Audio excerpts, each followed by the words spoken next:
হঠাতে যদি আপোনালোকৰ ঘৰলৈ খবৰ নিদিয়াকৈ কোনোবা আলহী আহে আৰু তেওঁলোকে যদি মাছ মাংস নাখায় তেন্তে আপোনালোকে এই ভেজ থালিখন বনাই তেওঁলোকক খুৱাব পাৰে বহুত বেছি টেষ্টিও হয় আৰু বনাবলৈও ইজি হয় আৰু প্লেটত কি মই বনাইছোঁ সেইটো বলক আপোনালোকক দেখাওঁ প্ৰথমতে এয়া মই সয়াবিন ধুনীয়াকৈ মই বইল কৰি ল'লোঁ তাৰপিছত এয়া কেপচিকাম লৈছোঁ পিঁয়াজ লৈছোঁ আৰু এইফালে আলু কেইডোখৰমান টুকুৰা টুকুৰি কৰি কাটি লৈছোঁ মই ভাবিছোঁ মানে সয়াবিন এনেকৈ মছলা দি বনাম আৰু তেওঁলোকে খায়ো ভাল পাব ন এনেকৈ বনালে মানে আৰু এইফালে লৈ লৈছোঁ কঁঠাল গুটি আৰু যিহেতু এতিয়া কঁঠাল গুটিৰ ছিজন আৰু কঁঠাল গুটি খাই সকলোৱে ভাল পায় আৰু এইফালে মই অলপ বাদাম লৈ লৈছোঁ বাদাম অলপ ফ্ৰাই কৰি ল'ম আৰু চাব মই বাদামখিনি কিহত মই মানে দিম আৰু এইফালে এতিয়া প্ৰথমতে মই বাদামখিনি ফ্ৰাই কৰি লৈছোঁ প্ৰথমতে তেলখিনি গৰম হোৱাৰ পিছত এতিয়া বাদামখিনি দি দিছোঁ আৰু ওপৰত অকণমান মই নিমখ দি দিছোঁ তেতিয়া মানে ভাল হয় আৰু এতিয়া ধুনীয়াকৈ ফ্ৰাই কৰি ল'ম আৰু এই বাদাম ফ্ৰাই খাই কোনে ভাল পায় কমেণ্ট কৰি জনাবচোন দেই মোৰ ঘৰত যি চব্জি আছিলে সেই চব্জিখনৰে মই ভেজ থালিখন প্ৰিপেয়াৰ কৰিছোঁ আৰু আপোনালোকৰ ঘৰতো যি চব্জি থাকে এনেকৈ আপোনালোকে প্ৰিপেয়াৰ কৰিব পাৰে আৰু এইফালে মই কঁঠাল গুটিখিনি এতিয়া বইল কৰিবলৈ কাৰণে দি দিছোঁ প্ৰেছাৰ কুকাৰত দিলে বেছি সোনকালে হৈ যায় 4টামান চিটি মৰাৰ পিছতে মানে হৈ যায় বইল আৰু তাৰপিছত মই এতিয়া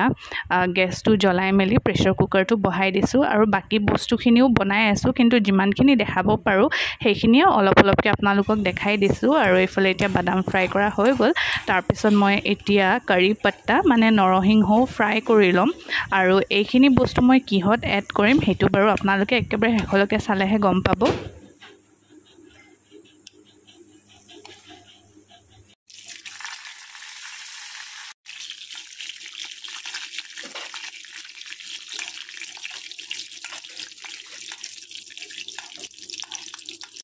এইফালে মই মিহিকৈ পিঁয়াজ কাটি লৈছিলোঁ আৰু লগতে শুকান জলকীয়া আৰু এইখিনি ভালকৈ ফ্ৰাই কৰি ল'ম এইখিনি মানে মই পিটিকাত দিম সেইটো কাৰণে পিঁয়াজ অলপ বেছিকৈয়ে লৈছোঁ আৰু এইখিনিও ধুনীয়াকৈ মানে একদম ব্ৰাউন কালাৰ হোৱালৈকে ফ্ৰাই কৰিম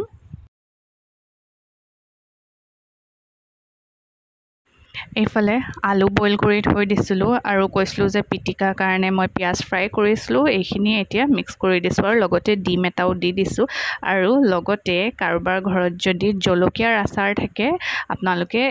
জলকীয়া আচাৰৰ তেল দিব পাৰে মই দি দিছোঁ অকণমান তেতিয়া বেছি টেষ্টি হয় খাবলৈ আৰু এইফালে মই এতিয়া বনাব লৈছোঁ আলু ভাজি অথনি যে মই দেখাইছিলোঁ আপোনালোকক অলপ আগত মই বাদাম আৰু নৰসিংহ পাত ফ্ৰাই কৰি ৰাখিছিলোঁ যে সেইখিনি মই এই আলু ভাজিখিনিতে এড কৰি দিম এনেকৈ চাগে কোনোবাই বনাই খায় আৰু যিসকলে বনাই খোৱা নাইকিয়া আপোনালোকে এবাৰ হ'লেও খাই চাবচোন খাবলৈ বহুত বেছি টেষ্টি হয় একেবাৰে সিম্পল হয় কিন্তু খাবলৈ বহুত বেছি টেষ্টি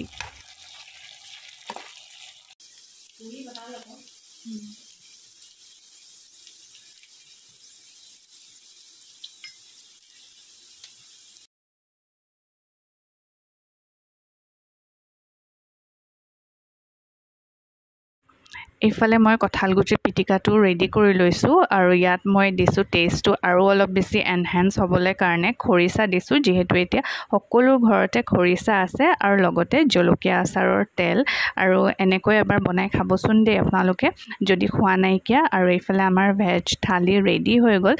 কি আছে ইয়াত নিশ্চয় আপোনালোকে গম পাইছে আৰু লগতে আৰু এটা বস্তু আছিলে চিলি পনীৰ সেইটো দেখুওৱা নহ'লে বাৰু আৰু কমেণ্ট কৰি জনাবলৈ একেবাৰে নাপাহৰিব যে ভেজ থালিখনত আপোনালোকৰ কাৰ কোনটো বস্তু ফেভৰেট হয় কমেণ্ট কৰি জনাব দেই